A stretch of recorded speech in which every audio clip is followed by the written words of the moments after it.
पटना में खान सर के coaching centre पर हमला होता है, तोड़फोड़ होती है, गार्ड की पिटाई होती है, गोलियां चलने के भी दावे होते हैं और पुलिस गिरफ्तारियां भी करती है।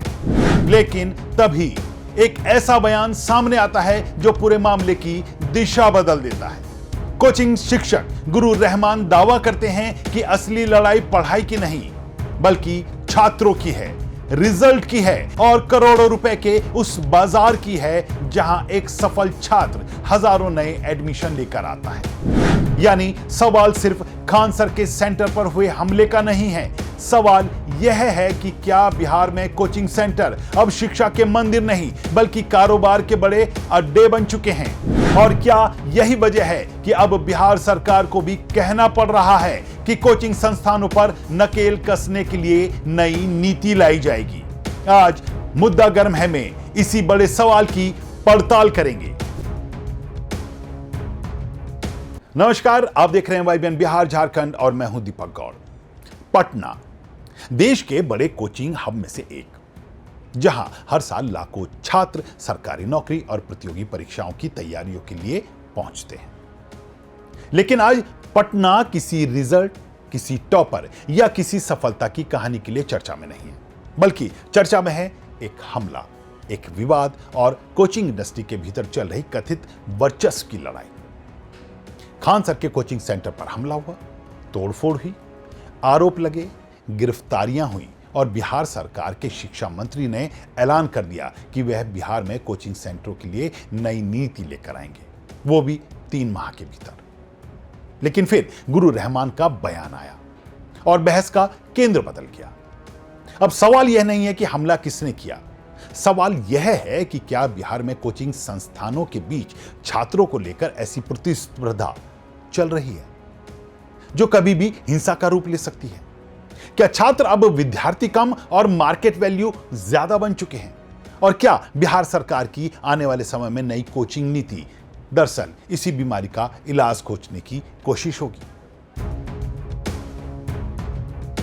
तो मुद्दा गर्म है कि आज के इस एपिसोड में हम बात करेंगे कि क्या बिहार की कोचिंग इंडस्ट्री अब शिक्षा नहीं बल्कि कारोबार बन चुकी है, जैसे पूर्व में कोटा के बारे में कहा जाता रहा है। हम चर्चा करेंगे कि गुरु रहमान के आरोपों के क्या मायने हैं, क्या सफल छात्र अब कोचिंग संस्थानों के लिए ब्रांड एम्बेसडर बन चुके हैं। हम बताएंगे कि सरकार को नई कोचिंग नीति लाने की आखिर जरूरत क्यों पड़ रही है और पटना का यह विवाद पूरे देश की कोचिंग इंडस्ट्री पर सवाल खड़े करता है। तो हमारी आज की इस रिपोर्ट को अंत तक जरूर देखिएगा, क्योंकि आज हम बिहार के कोचिंग सेंटरों को लेकर छिड़ी बहस के हर पहलू से आपको रूबरू करवाएंगे। हम अपनी रिपोर्ट में आगे बढ़ें इससे पहले अगर आपने अभी तक हमारे चैनल को सब्सक्राइब नहीं किया तो अभी कर लें और बेल आइकन का बटन दबाना ना भूलें। तो चलिए लौटते हैं अपने मुद्दे पर। आज सवाल उठ रहे हैं कि पटना की गलियों में खुले ये कोचिंग सेंटर हैं या शिक्षा का मंदिर हैं या एडमिशन का बाजार।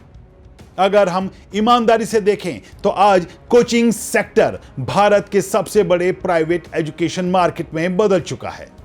कोटा, दिल्ली, प्रयागराज, पटना, हर जगह एक ही मॉडल दिखता है, रिजल्ट दिखाओ, टॉपर दिखाओ और एडमिशन बढ़ाओ। यानी सफल छात्र सिर्फ छात्र नहीं रहता, वह एक विज्ञापन बन जाता है और यहीं से शुरू होती है प्रतिस्पर्धा। क्या आपको लगता है कि आज कोचिंग संस्थान पढ़ाई से ज्यादा अपनी ब्रांडिंग पर पैसा खर्च करते हैं? हालांकि इस पूरे घटनाक्रम के बीच गुरु रहमान के बयान ने एक नया मुद्दा खड़ा कर दिया है। अब जरा उस बयान को समझिए जिसने पूरे मामले को एक नया मोड़ दिया है। गुरु रहमान ने कहा कि रिजल्ट के बाद छात्रों को लेकर खींचतान होती है। एक कोचिंग दूसरे के छात्रों को अपने यहां से जोड़ना चाहती है। अब इन आरोपों की सच्चाई जांच का विषय है, लेकिन अगर इसमें थोड़ी भी सच है तो तस्वीर बेहद चिंताजनक है, क्योंकि इसका मतलब है कि छात्र अब शिक्षा का केंद्र नहीं बल्कि मार्केटिंग का हथियार बन चुके हैं।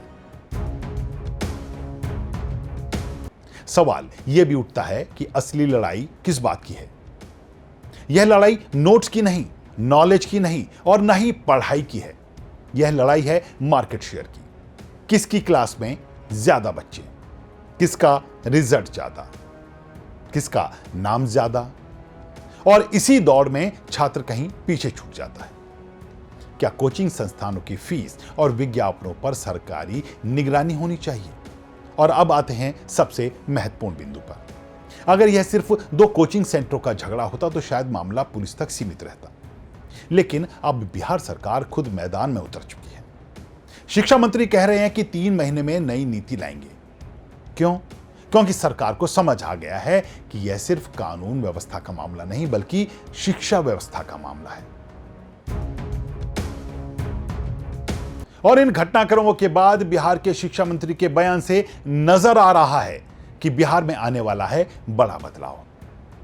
बिहार सरकार के शिक्षा मंत्री मिथिलेश तिवारी ने इस घटना के बाद स्पष्ट तौर पर कहा है कि अब राज्य में कोचिंग संस्थानों के लिए नई नीति बनाई जाएगी। शिक्षा मंत्री ने साफ किया है कि सरकार चाहती है कि कोचिंग संस्थानों पर उसका नियंत्रण हो और भविष्य में ऐसी घटनाएं ना हो ताकि छात्रों को परेशानी ना झेलनी पड़े। अब हो सकता है आने वाले महीनों में कोचिंग संस्थानों के लिए रजिस्ट्रेशन अनिवार्य हो सकता है रिजल्ट के दावों की जांच हो सकता है कि विज्ञापनों पर नियम बने, और यह भी संभव है कि छात्रों के हितों की रक्षा के लिए नया कानून आए। यानी पटना का यह विवाद बिहार की कोचिंग इंडस्ट्री के इतिहास का टर्निंग पॉइंट बन सकता है। जिसने भी ये किया है वो बचेगा नहीं। सम्राट चौधरी जी की पुलिस उसे पाताल से खोज करके और उसे सजा देगी। और ये इस प्रकार की जो स्थितियां पैदा हो रही है, इसके लिए हम अगले 3 महीने में नियम बनाएंगे और उस नियम के दायरे में बिहार के सभी कोचिंग संस्थान को लाएंगे। तो आज की चर्चा का निष्कर्ष यही है कि खान सर के सेंटर पर हमला सिर्फ एक आपराधिक घटना नहीं है, यह उस बीमारी का लक्षण है जो लंबे समय से कोचिंग इंडस्ट्री के भीतर पल रही थी, जहां छात्र सपने लेकर आते हैं लेकिन कई बार उन सपनों के साथ कारोबार भी जुड़ जाता है। गुरु रहमान के आरोप सही हैं या गलत, यह जांच तय करेगी, लेकिन उन्होंने एक बहस जरूर छेड़ दी है। क्या शिक्षा बाजार बन चुकी है? क्या छात्र क्लाइंट बन चुके हैं? और क्या सरकार अब इस पूरे सिस्टम को नियमों के दायरे में लाने जा रही है? अगर ऐसा होता है तो पटना का यह विवाद सिर्फ एक खबर नहीं बल्कि बिहार की शिक्षा व्यवस्था में बड़े बदलाव की शुरुआत साबित हो सकता है। बहरहाल, मुद्दा घर में के आज के इस एपिसोड में इतना ही। अगर आपको हमारी यह रिपोर्ट पसंद आई हो तो इसे शेयर करें, लाइक करें और हमारे चैनल को सब्सक्राइब करना ना भूलें। फिर मिलेंगे एक नए मुद्दे के साथ, तब तक के लिए दीजिए इजाजत। नमस्कार।